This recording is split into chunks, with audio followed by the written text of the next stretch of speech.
Hi everyone, it's Dr. G, and I'm back to talk to you today about social structure and social interaction.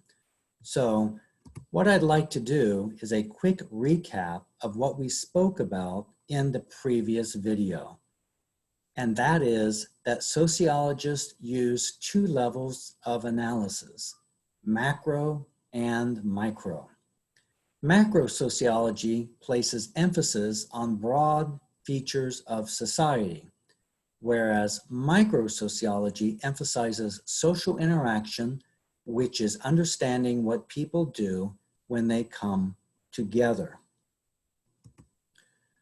So the focus of this short video is on social interaction, which is defined as what people do when they are in the presence of one another.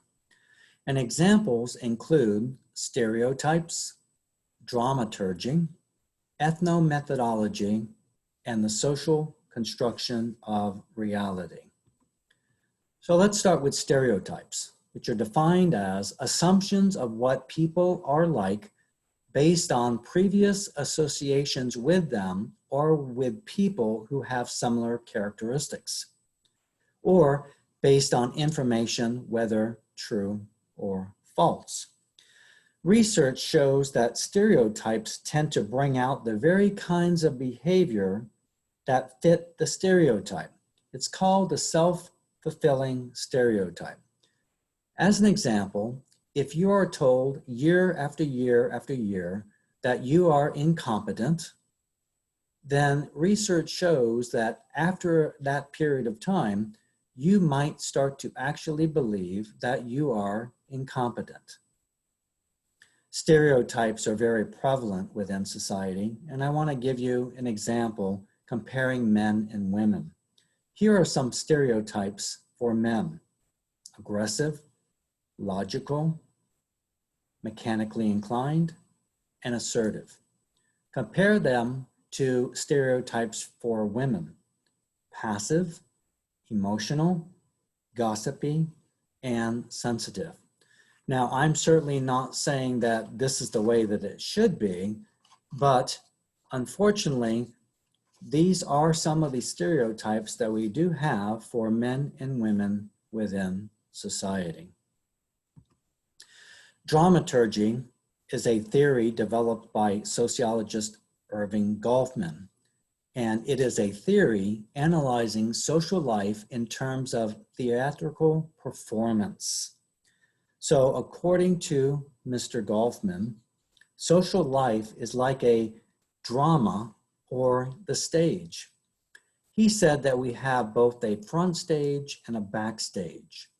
Our front stage is where we perform on a daily basis, and our backstage is where people rest from their performances. He described each individual's performance as the presentation of self, defined as a person's efforts to create specific impressions in the minds of others. Ethnomethodology, developed by sociologist Harold Garfinkel, is defined as the study of how people use common sense understandings to make sense out of their lives. Assumptions about the way life is and the way things ought to work lie at the root of social life, according to Garfinkel. Background assumptions are deeply embedded common understandings or basic rules concerning our view of the world and how people ought to act. And finally, we have the social construction of reality, developed by sociologists Luckman and Berger, which is the process by which people creatively shape reality through social interaction.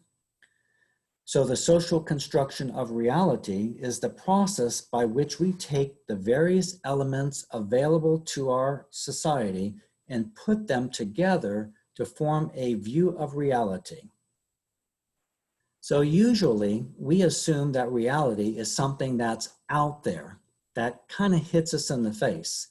It is something that independently exists and we must deal with it. Some sociologists point out that we define our own reality and then live within those definitions. Our definitions are so important that we define as real for us, which is real. In other words, when we define something as being real, it is real for us. As sociologist W.I. Thomas said, in what has become known as the Thomas theorem, if people define situations as real, they are real in their consequences. I want to read you a short little passage from a sociologist who took a trip to Morocco in northern Africa. And he indicated to a street vendor that he wanted a watermelon.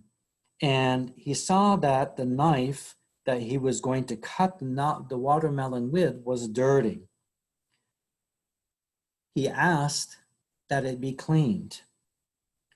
The vendor immediately bent down and began to wash the knife in a puddle on the street. I shuddered as I looked at the passing burros, freely defecating and urinating as they went by.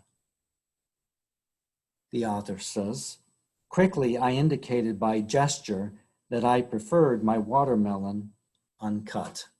Thanks for joining me, and I hope to see you back soon. Bye-bye.